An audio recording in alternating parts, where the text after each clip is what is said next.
शिमला मिरचीची म्हणजे ढोबळी मिरचीची भाजी म्हटलं तर कपाळावर आट्या पडतात. ही भाजी बहुतेकांची नावडतीच असते, परंतु जर तुम्ही तीच भाजी थोड्या वेगळ्या पद्धतीने बनवली तर नक्कीच सर्वांना आवडेल. लहान मुले देखील आवडीने खातील.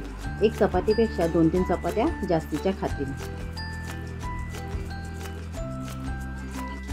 नमस्कार, मी अपेक्षा आणि तुमच्या आर्वीज किचनमध्ये खूप खूप स्वागत. आज मी तुम्हाला भरलेली ढोबळी मिरचीची भाजी करून दाखवणार आहे. चला तर मग रेसिपीला सुरुवात करूया. इथे मी लहान आकाराची शिमला मिरची 6 घेतली आहे. ती स्वच्छ धुवून पुसून घेतली आहे. आपल्याला अशा प्रकारे टोकदार सुरी घ्यायची आहे, कारण मिरचीचा देठ काढायला सोपं जाईल. फक्त देठाकडील भाग काढून आतल्या सर्व बिया काढून टाकायच्या आहेत. यापेक्षाही लहान आकाराची शिमला मिरची मिळत असेल तर तुम्ही घेऊ शकता. त्या भरायला देखील बऱ्या पडतील आणि पटापट भाजल्या जातील. सर्व मिरच्यांचे देठ इथे काढून झाले आणि सर्व बिया देखील काढून झाल्या आहेत. आता या मिरचीच्या आतमध्ये कोणता मसाला भरायचा आहे ते पाहूया. 4 ते 5 चमचे शेंगदाण्याचा कूट थोडा जाडसर घेतला आहे. 2 चमचे काश्मीरी चिली पावडर, 1 चमचा मालवणी मसाला, अर्धा चमचा कांदा लसूण मसाला, अर्धा चमचा हळद पावडर, 1.5 चमचा धना पावडर,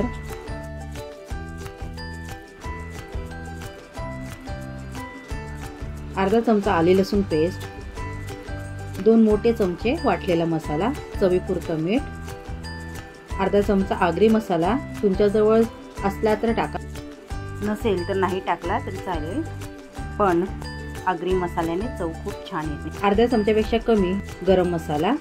आता हे सर्व मसाले व्यवस्थित मिक्स करून घेऊया. या मसाल्यात शेंगदाण्याचा कूट आहे तो मी भाजून घेतलेला आहे आणि वाटलेल्या मसाल्यामध्ये कांदा खोबरं भाजलेला आहे, त्यामुळे इथे वेगळा मसाला भाजून घेण्याची आवश्यकता नाही. आता व्यवस्थित मिक्स करून झालेला मसाला प्रत्येक ढोबळी मिरचीमध्ये दाबून दाबून भरूया. इथे सर्व मिरच्यांमध्ये मसाला भरून झाला आहे. आपण इथे जेवढा मसाला तयार केला होता तो पूर्ण संपला आहे. आता पॅन गरम झाल्यावर पॅनमध्ये 2 चमचे तेल टाकूया. तेल गरम झाल्यावर अर्धा चमचा राई टाकूया. राई तडतडल्यानंतर शिमला मिरची तेलामध्ये सोडूया. आपल्याला 5 मिनिटे मंद आचेवर झाकण ठेवून शिमला मिरची भाजून घ्यायची आहे. 5 मिनिटांनंतर खालची बाजू वर आणि वरची बाजू खाली पलटी करून भाजून घ्यायची आहे.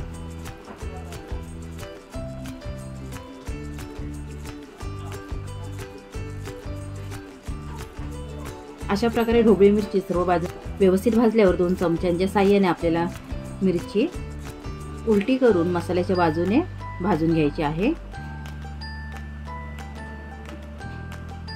नंतर 1-2 मिनिटभर मिरचीला उभी करून खालच्या बाजूने भाजायची आहे.